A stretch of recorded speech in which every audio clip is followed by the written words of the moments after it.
All right, we're gonna go for a little neighborhood walk and see what Miss Riley is all about. So obviously nervous, just walking on the dang sidewalk, right? So we'll see if we can find some dogs. But that scanning, all of that, it's fear, okay? What she needs in this moment is steady guidance. And steady guidance looks like what I'm doing and what I'm feeling. I don't feel bad for her. And that doesn't make me not compassionate or sympathetic or any of those things. It just makes me what she needs. She doesn't need sympathy right now. She doesn't need compassion shown to her. She needs stability. She needs a sure hand. She needs confidence because she's not confident. So if I'm trying to be sympathetic, I'm also, in a sense, saying I feel what you feel. I understand how you feel. She needs a guidance through the situation, the nervousness. And that does not come in the form of telling her it's gonna be okay, sweetie. It doesn't come in the form of allowing our emotions to dictate our actions. It doesn't come in the form of being frustrated or scared or embarrassed ourselves. Much of what I deal with in these situations is, when we get down to it, the human actually is embarrassed by their dog. And that's supremely sad. And that's our ego. Instead of doing what the dog needs, we're concerned with what somebody else is perceiving of us. And that, quite frankly, is pathetic. But a dog gives us the opportunity to learn that and overcome it and say, you know what, I don't care what people think. My dog needs me to be this, and I'm gonna stay focused and present and mindful in these moments with my dog and guide him or her through.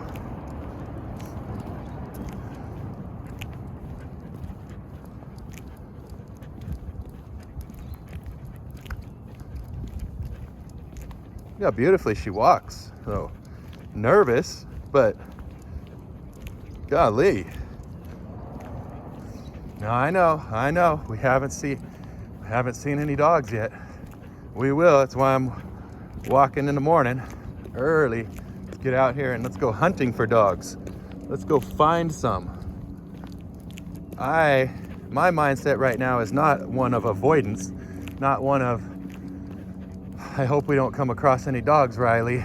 My mindset is I hope we come across the entire neighborhood worth of dogs.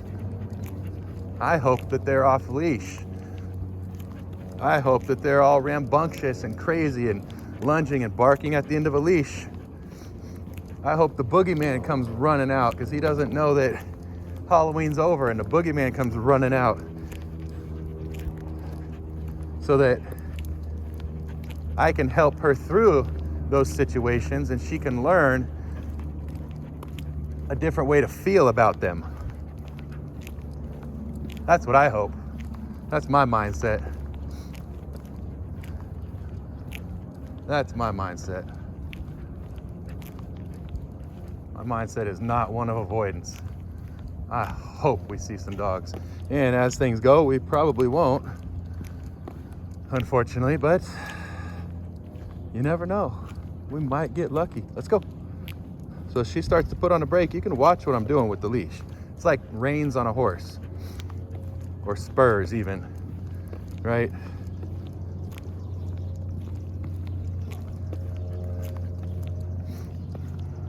No, we don't need a spur, but it is cowboys spur a horse to stimulate action.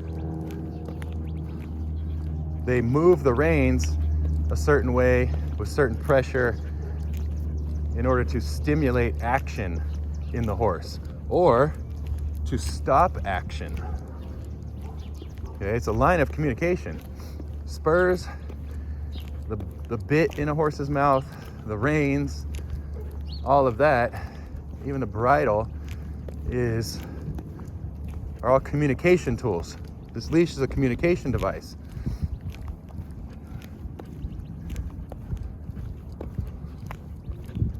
Cowboys also using the saddle in their body as communication, much the same as we do with our dogs. A harness for a dog could be looked at as a saddle. Unfortunately, we're not riding our dog, so it's a poor communication device. If a cowboy tried to control a horse with just a saddle alone, well, that's not going to be effective either.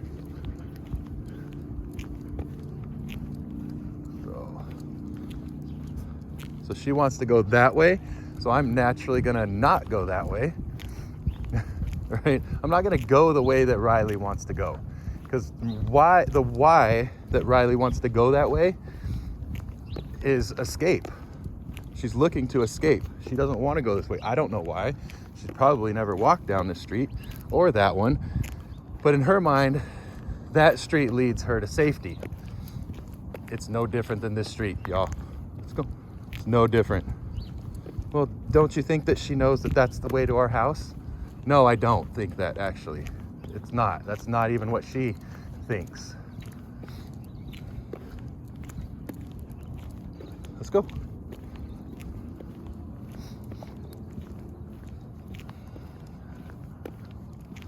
So I'm just spurring her on. We're not doing this stopping walking thing. The bus is leaving, the train is leaving, let's walk. Right? You have two choices. Walk or get dragged. That's it. That's it. What do you think a dog's gonna choose? Knowing, and you're gonna know now, maybe you didn't know previous, knowing that a dog is always gonna do what gets them to a place of more relative comfort. So if putting on the brakes causes a lot of discomfort on her body, whether it's her neck, her main body, her legs, whatever it is, lots of resistance and it's not working, she's going to acquiesce to that pressure and start walking again like a dog. Body condition wise, I know we've talked about it. I know it takes time. We desperately need to cut her food back. That dog is obese. That's not opinion, that's fact, based on body condition score. She does not have a waist that indents between her ribs and her rear hips. We should see a narrowing. She does not have one. So this is common. We are loving her into disease. Obesity is a disease in humans. It's a disease in dogs. So we need to cut her food back. We need to stop giving her treats immediately, because treats are calories. It's snacks for people, right? Like we eat our main meals, and then if we snack all throughout the day, guess what happens? We become obese. That needs to change. We're loving her into obesity, disease, and everything that goes along with it.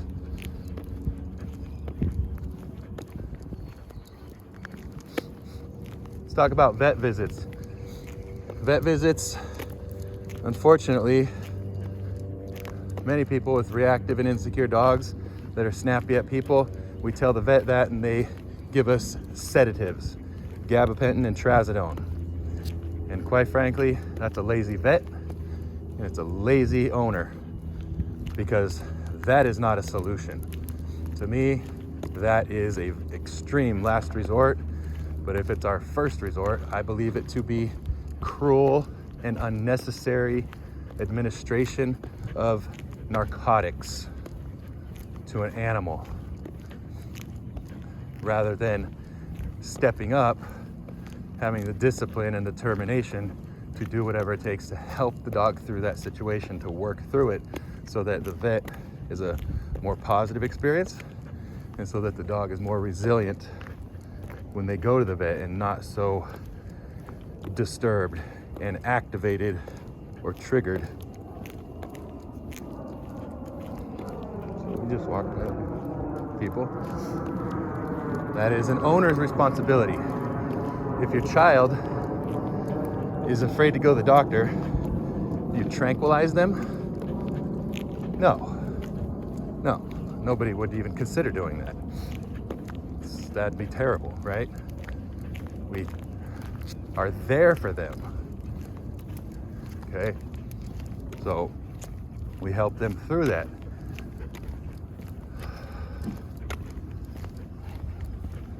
And it takes work to do that. Would it be easier just to tranquilize a child that was deathly afraid of going to the doctor or the dentist? Yeah, of course it would be. It'd be easier.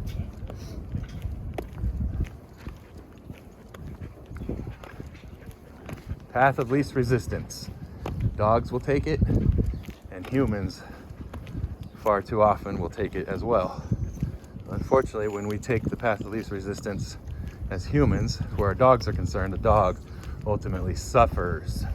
So we've got some people up here with a couple dogs. This is good. So we'll just keep on cruising and see what happens. All right, we're on the hunt. Right now, we're having a successful hunt. I've identified our objective in this hunt. It's awesome. And these dogs, this guy's on his phone. I mean, I'm on my phone, but he's not paying attention to his dogs. His dogs are out front, in charge, pulling him down the street, unlike Riley here, doing fantastic on our walk.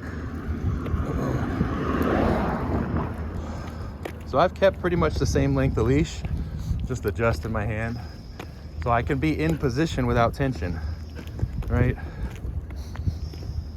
And we're just gonna cruise on by, see what happens. So she sees them right there, right there. That was the indicator. I'm potentially uncomfortable. I noticed something. So I'm gonna let her know it's not what we're doing. Those dogs are staring at her, right? She's staring. There we go. Let's go. There we go. There we go. There we go. Look at that. Huh. Good girl. Good girl, Rise. Good girl, Riley. Just like that. Good girl. Good job. Let's go. And now what we're gonna do is we're gonna trail a little bit so she can actually see and maybe pick up their scent a little bit as we are in their draft. That was fantastic. Fantastic. Who'd have thought, huh? A little bit of confidence, a little bit of leadership, communicating, the right tool, boom. We got construction workers here, no sweat.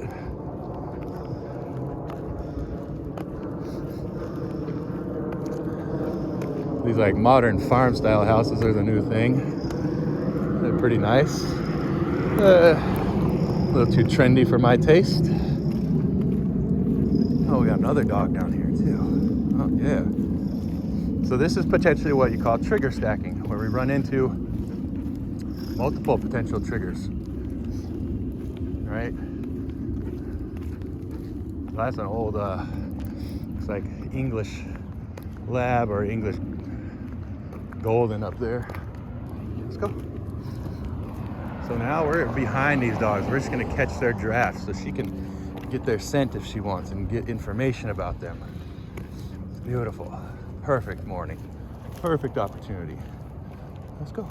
So we got a car coming up behind us. Not my ideal to walk on the right-hand side of the road as I walk a dog on my left, but we're doing all right. So this is an old girl, boy, big old fat retriever, unfortunately.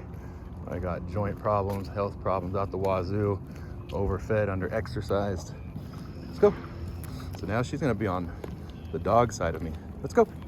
Good girl. Just like that. Just like that. Yeah, I know. Probably depends on the dogs. Well, she doesn't blow up at every dog. Sometimes someone watching this, not necessarily Riley's owners, but sometimes people watch this. Well, yeah, but it's not every dog, and so just certain dogs. Okay, well, we got to start somewhere, huh? Can she do it with? So she just did it with 2 sets of human and dogs, 3 dogs total. So now we're gonna make our way back. And so this is gonna be an exercise in slowing her down, because she's gonna wanna start to jump out ahead and get back as fast as possible. And I hope I make it back, because I've got 9 o'clock check-in, and it is 8:20. Hopefully. Anyway, super successful walk, I'd say. So I'm gonna give her a little bit of leash as reward for both her and I. Let her range out a little bit, see what she does with it. Does she stay with me? Does she start pulling? How's she respond? Right, set a boundary. Let her know, hey, don't jump out ahead. I'm not doing that.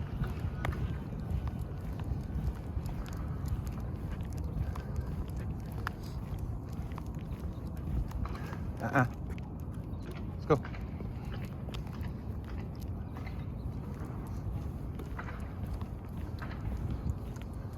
Just reset her where I want her to be. I only move forward if I'm happy with where she is. Not just physically, but psychologically. Psychologically, when I say psychologically, what I'm talking about is both the mental and the emotional. They are not the same thing. Psychologically, where is she? She's starting to have that fear start to creep up and tell her to inch forward and move away and hurry up and get home? Or is she just settled in and walking next to and saying, you know what, you're obviously captaining this ship. I'm just gonna sit in the back of the boat and enjoy the ride. So every few steps, I am checking the leash on her every few steps. Why? Because she starts to get ahead of herself. She starts to get in to old patterns. This is a little interrupter. Hey, don't need to get there. Don't go there. All right, stay with me. Because her old habits, her old patterns tell her, get out there, start running forward, get to the end of that street. And when you get to the end of that street, just keep on going. Keep running until you find somewhere that's safe. There's nothing dangerous here, right? So hence why, full circle, I don't feel bad for her. There's no danger here. There's none. There's no danger. None. So I don't feel bad that she's afraid. I'm gonna get her through it, but I don't feel bad for her. As soon as we start feeling bad, it's gonna start dictating our actions. That feeling bad is generally tied to some form of guilt, and it starts manifesting. Human guilt, unfortunately, dictates a lot of our actions with dogs. Human guilt prevents us from doing the things that the dog needs because we feel guilty. We feel bad. Feeling bad is just the way to say I feel guilty. Why do we feel guilty if she's afraid out here? Because we don't know how to help her, perhaps. Because we know she's struggling and we don't know what to do, and so we feel guilty. Or shameful that we're not doing something right for her, right? So that was just a gentleman taking the trash out that triggered her. a little bit. It was really a fantastic walk. Super proud of her. Super proud. So anyway, I'll shut up with my rambling. Most people don't appreciate it. It stings sometimes. But sometimes we gotta look at some hard truths and take a look in the mirror in order to make some positive changes. So I'm just gonna let the rest of this walk ride out. Just using her nose a little bit, which is nice. Tail's relaxed. Still extremely stressed, of course, right? It's not hot out here, it's 50 degrees.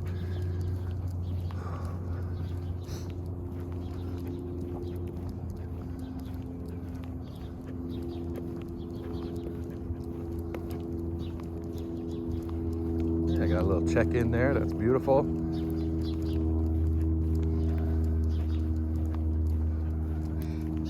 Nice. Very nice. So she started accelerating, right? That means mentally and emotionally, she's accelerating before the physical happens. Okay? Just interrupting that, reminding her, I'm captaining the ship. Hang out, sit in the back, enjoy the ride. You don't need to navigate. You don't need to operate any of the controls. I got it. You can just enjoy. Just enjoy being out on the lake or the ocean or wherever you like. I'm the captain now. Oh, so we got a dog over here. Whole shit ton of doodles.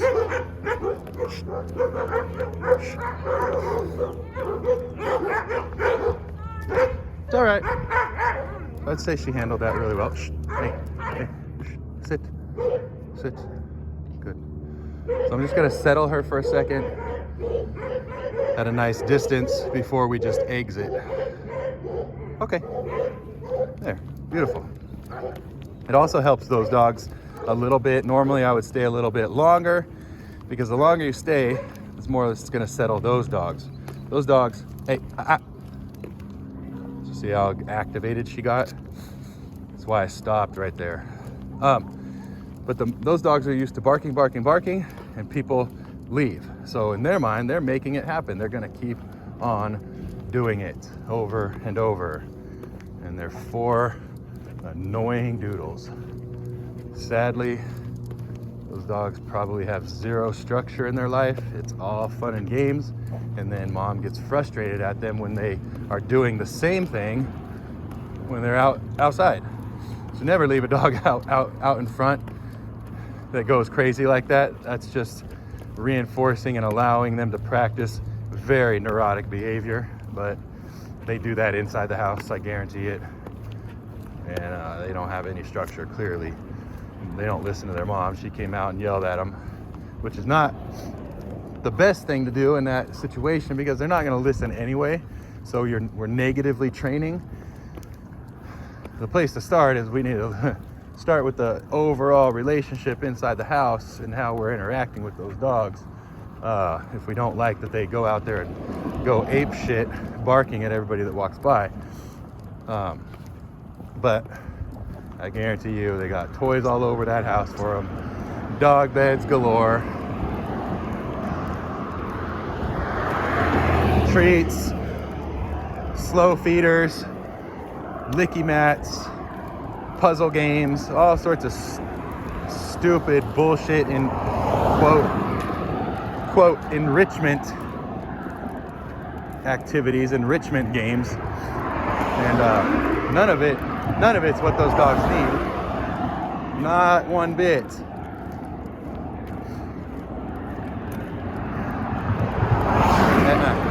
She's starting to creep ahead. We got traffic. So the input that I'm going to have to give her is going to be a little more significant. Sit. Or I can just stop her and we can sit a spell and allow her brain to slow down, allow her brain to come back to where her body is. Because what's happening is her emotional center of gravity is jumping out way ahead of us. And so her physical center of gravity is trying to catch up. That is what's going on. So when we slow down and stop, it allows the emotional center of gravity to come back to the physical, rather than we play this battle where we're trying to battle her physical body from catching up with the emotional. That is a tough battle. Dogs are hardwired for their physical body to catch up to their emotional center of gravity. So she's projected out ahead is what's happening. And her body is needing to catch up so that she feels balanced, so that she feels complete again. That's why when she sees her owners, she emotionally projects to them and needs to reconcile that to feel complete by physically getting to them. We can teach patience to where the emotional can stay with the physical, and then we bring them together in a different, calmer state of mind. And I hope you heard all that. It's hard with the traffic, but she's walking really nicely now, even with the traffic.